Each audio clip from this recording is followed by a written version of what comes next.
વિભાગ દ્વારા દર મહિનાની 6 તારીખે આરસી ટેસ્ટની ડ્રાઈવ યોજવામાં આવે છે। આરસી ટેસ્ટ એટલે રેસિડ્યુ ક્લોરીન ટેસ્ટ। આ એક એવો ટેસ્ટ છે કે જેમાં પાણી માટેનું સેમ્પલ લેવામાં આવે છે। આ પાણી શુદ્ધ છે કે નહીં તે જાણવા માટેનો આ એક ટેસ્ટ છે, એટલે કે પાણીમાં ક્લોરીનની હાજરી જોવા મળે છે કે નહીં, આ પ્રકારનો ટેસ્ટ છે। હવે એમાં ઓર્થોટોલ્યુડિન નામનું સોલ્યુશન વાપરવામાં આવે છે। આ સોલ્યુશનના 2 ટીપા પાણીમાં નાખતા પાણીનો કલર પીળાશ પડતો થાય, બરાબર છે। જો આ પાણીનો કલર ચેન્જ થાય તો આ પાણીમાં ક્લોરીનની હાજરી છે।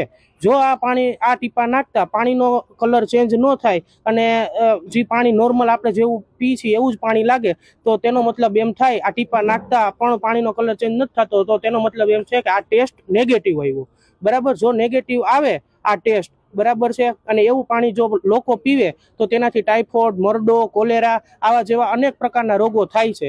અને આ રોગો ન થાય એટલા માટે રાજકોટ મહાનગરપાલિકા દ્વારા આ ક્લોરીન નાખવામાં આવે છે, બરાબર છે। કયા વિસ્તારની અંદર અને કેટલા ઘરમાં ચેકિંગ કર્યું? અત્યારે અમે કિરણનગર, હુડકો આરોગ્ય, કે આપણે હુડકો બી, હુડકો એ એવા અલગ અલગ વિસ્તારમાં આ જે ટેસ્ટ પાણીના સમયે જ કરવામાં આવે છે। આ ટેસ્ટ છે એ જ્યારે પાણી આવે ત્યારે જ ટેસ્ટ કરવામાં આવે છે। સવારના પણ અમારે શ્રદ્ધા પાર્ક, સુખરામ એવા અલગ અલગ વિસ્તારમાં જ્યાં વહેલી સવારે 3-4 વાગ્યામાં પાણી આવે છે તો ત્યાં પણ અમે લોકોએ ટેસ્ટ કરેલા। એટલે રોજ 6 તારીખ એટલે દર મહિનાની 6 તારીખે આ પ્રકારની ડ્રાઈવ યોજવામાં આવે છે। અત્યાર સુધીમાં કોઈ નેગેટિવ મળ્યા કે નહીં? ના, હાલ અત્યાર સુધીમાં કોઈ જગ્યાએ નેગેટિવ જોવા મળેલું નથી।